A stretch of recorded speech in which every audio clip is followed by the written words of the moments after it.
بسم الله الرحمن الرحیم. زه د قاسمي کونسل ډاکټر حضرت نواب د خپل طرفه د خیبر پښتونخوا چې کوم د ویلفیر وینګ عهدهداران دي هغوی ټول ته مبارکي ورکوم او خاص کر د ضلع مردان چې کوم عهدهداران دي هغوی ته سپیشل مبارکي ورکوم او د دې پاکستان تحریک انصاف د چترۍ لاندې چې څومره ملګري دي نو ټول زموږ وروڼه دي او موږ په هغوی باندې خوشحاله یو انشاءالله چې زموږ کوم قسم وس کېږي موږ ورسره خپل کوو او دا پارټي به موږ داسې چلوو انشاءالله چې زموږ نه عوام هم خوشحاله خاص کر عوام ته دا ډاډګیرنه ورکوو چې ایم پی ای او ایم این ای چې دي دا ستاسو نه لکه بېغوره نه دي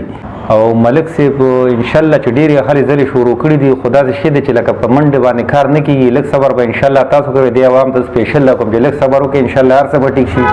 ځکه چې لکه دا ملک زموږ مخکې نه ورانو سم نه و که چېرې سم و نو دونه ټایم به پکې نه لګېده انشاءالله چې اوس په هر څه به کېږي هر سړی به خوشحالي ګرانه خبره نه ده نرخونه به صحیح شي ګراني به ختم شي خو دونه ده چې د پاکستان د وخت نه کم پوزیشن نو ډېر ویک و ډېر کمزوری و نو په دې وجه باندې پکې خامخا څه نه څه ټایم لګي نو هغې ته به مونږ څه نه څه صبر کوو